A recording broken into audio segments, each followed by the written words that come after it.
Leishmaniasis is caused by a protozoan parasite. Protozoa are unicellular organisms and they are the simplest organisms of the animal kingdom. There are a number of different types of Leishmaniasis, but overall between 1.5 and 2 million people are affected worldwide per year by Leishmaniasis. The parasites of Leishmaniasis are transmitted by the infected bites from female phlebotomine sandflies. Scavenger cells called macrophages then phagocytose or eat up the parasites. The parasites then proliferate in the macrophages. There are over 20 different species of Leishmaniasis, and they are found in the tropical and subtropical regions. Geographically, this can be divided into Old World and New World Leishmaniasis, and the type of Leishmaniasis varies with the geography and the species. Clinically, there are three main types of Leishmaniasis: cutaneous, visceral, and mucocutaneous.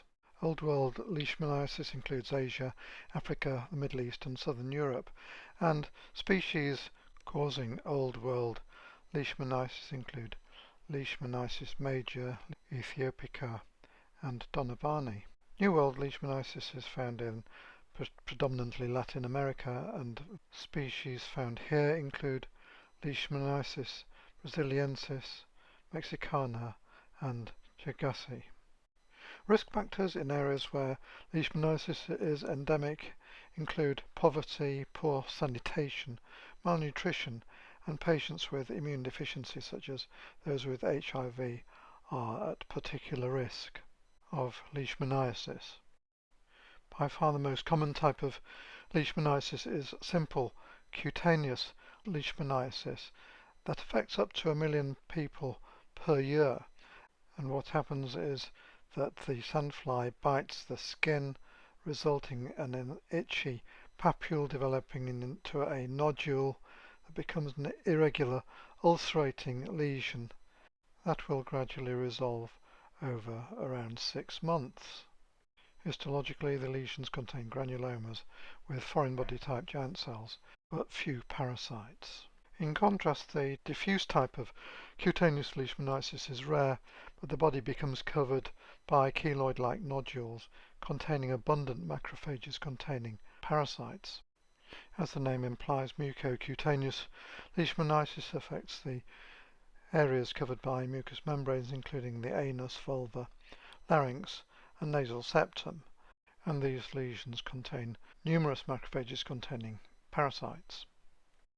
The most serious type of leishmaniasis is visceral leishmaniasis.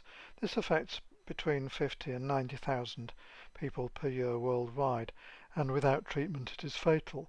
And the parasites invade macrophages throughout the reticular endothelial system, resulting in enlarged spleen, enlarged liver, and enlarged lymph nodes. And symptoms include fever, chills, pancytopenia, weight loss, and also there may be a hyperpigmented skin of the extremities, and that is why another term for visceral leishmaniasis is kala azar, meaning black fever. Histologically, leishmaniasis has a fairly distinctive appearance, and what you see is within the cytoplasm of macrophages numerous parasites that appear as blue dots, and in skin lesions granulomas may be present. This is an example of the clinical appearance of simple cutaneous leishmaniasis, with a rather nodular lesion that has become ulcerated. And this is a skin biopsy from a patient with cutaneous leishmaniasis. You can see a well-formed granuloma next to the blood vessel. This is a biopsy from a patient who had mucocutaneous leishmaniasis affecting the nose, and you can see there are multiple macrophages containing numerous numbers of parasites appearing as fuzzy blue dots. And finally, this is an example of visceral leishmaniasis, and this is a bone marrow trephine, and you can see the leishmaniasis parasites in the cytoplasm of the macrophages that we are zooming into.